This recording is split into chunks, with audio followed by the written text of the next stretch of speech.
En tranquilidad y con baja participación fueron realizadas las elecciones parlamentarias en Venezuela. 20 millones de ciudadanos fueron llamados a participar en unos cuestionados comicios que no cuentan con participación de partidos de la oposición y también son rechazados por diferentes sectores políticos por falta de garantías democráticas. Estos comicios legislativos en Venezuela cuentan con un récord de aspirantes. 14.400 candidatos intentan obtener uno de los 277 escaños que conforman esa Asamblea Nacional, un órgano político que será elegido en unos comicios que no tienen reconocimiento de la comunidad internacional. Se lo explicamos en unos minutos. A sus 80 años y víctima del cáncer de pulmón falleció el expresidente de Uruguay, Tabaré Vázquez, quien se convirtió en el primer mandatario de izquierda en gobernar ese país suramericano. El gobierno decretó 3 días de luto nacional y ordenó que las banderas ondeen a media asta en toda la República Oriental del Uruguay. Muy buenas noches, bienvenidos a las noticias de France 24. Soy Santiago López González, gracias por acompañarnos a esta hora. 20 millones de ciudadanos venezolanos fueron convocados para las elecciones legislativas que no cuentan con el reconocimiento internacional y son rechazadas también por los partidos de oposición que no pudo participar.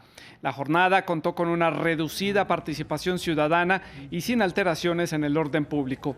Estos comicios servirán para renovar a partir del 5 de enero los 277 escaños que tendrá la Asamblea Nacional, que es hasta ahora el único poder político en manos de la oposición y que a partir de la nueva legislatura, que comenzará, como decíamos, a partir del 5 de enero del 2021, podría pasar a ser controlada por completo por el oficialista Partido Socialista Unido de Venezuela, el PSUV. Vamos a saludar a Herminia Fernández, nuestra corresponsal en Caracas, para conocer más detalles de esta jornada. Muy buenas noches allí en la capital venezolana. Herminia, ¿cuál es el resumen de esta jornada? Las urnas están cerrando, hace algunos minutos cerraron. ¿Cuál es el resumen y el balance de esta jornada electoral en Venezuela? Sí, buenas noches, Santiago. Hubo una escasa participación, según un recorrido que hizo France 24 durante todo el día, desde el oeste hasta el este de la capital. La verdad que hubo muy poca participación comparado a otras elecciones. También se vio que quienes acudieron a votar, en su mayoría,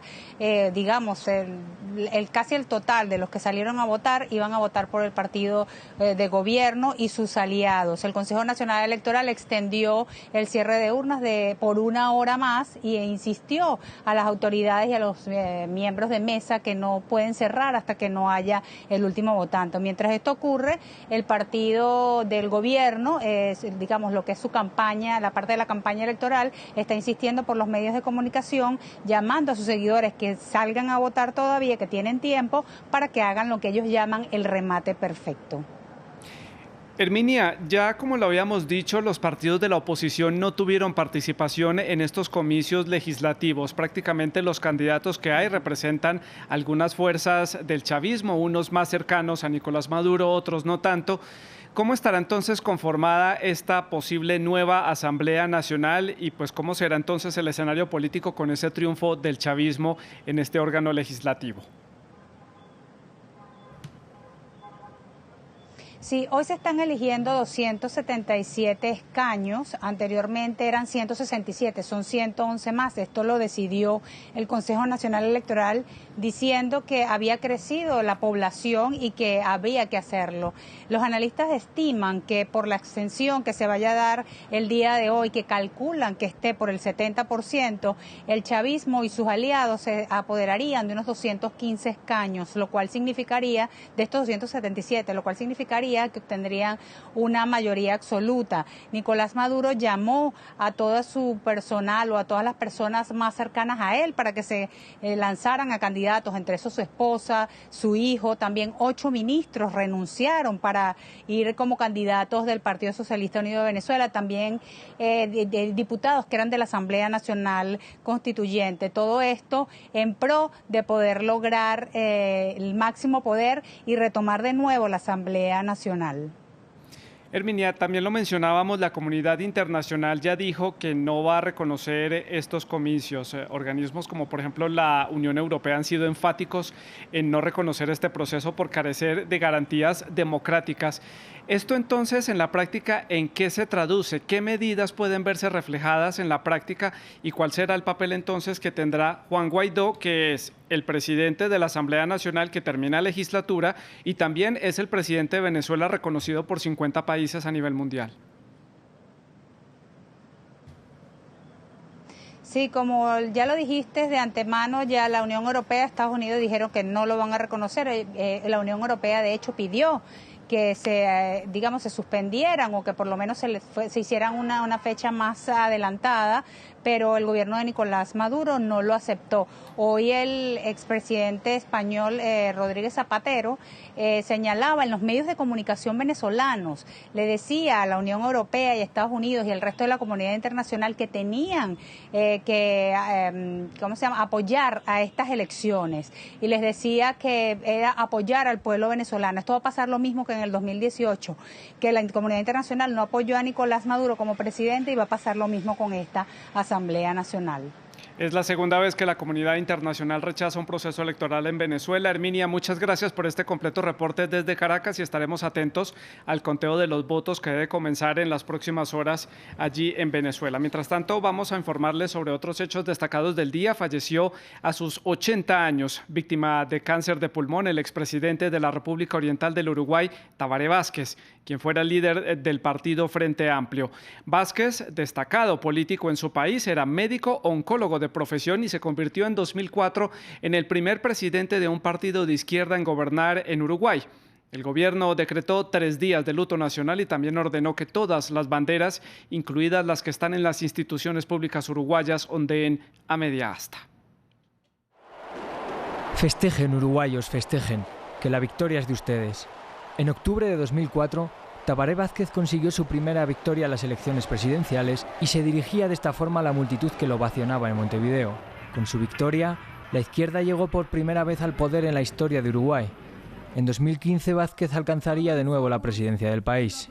Y creo que hay Frente Amplio para rato, muchas generaciones más. Si sigue así, creo que el uruguayo es muy inteligente y mis nietos lo van a ver también, gobiernos progresistas. La mañana de este domingo 6 de diciembre, Uruguay se ha despertado con la triste noticia de la muerte de Tabaré Vázquez, de 80 años, a causa de un cáncer de pulmón detectado en agosto de 2019. El expresidente se crió en el humilde barrio de La Teja, en Montevideo, desde donde llegó a la universidad para especializarse en oncología.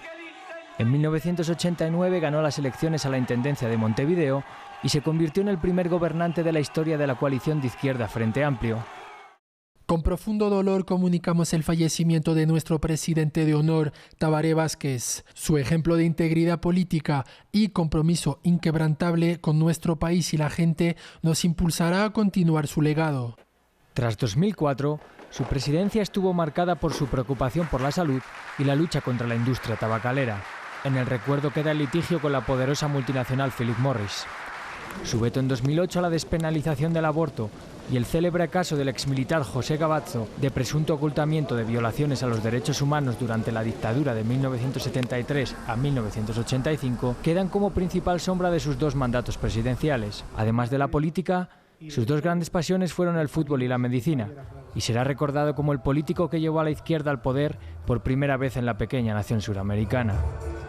La Unión Europea y el Reino Unido hacen los últimos esfuerzos posibles para concretar un acuerdo post-Brexit que está estancado por discrepancias en cuanto a equilibrio de relaciones Londres-Bruselas, gobernanza y los temas de pesca. Los jefes negociadores reanudarán las conversaciones en Bruselas el lunes para alcanzar un punto en común. Las partes tienen hasta el 31 de diciembre del 2020 para llegar a un acuerdo y evitar el llamado Brexit duro, lo que implicaría la imposición de aranceles, entre otras medidas.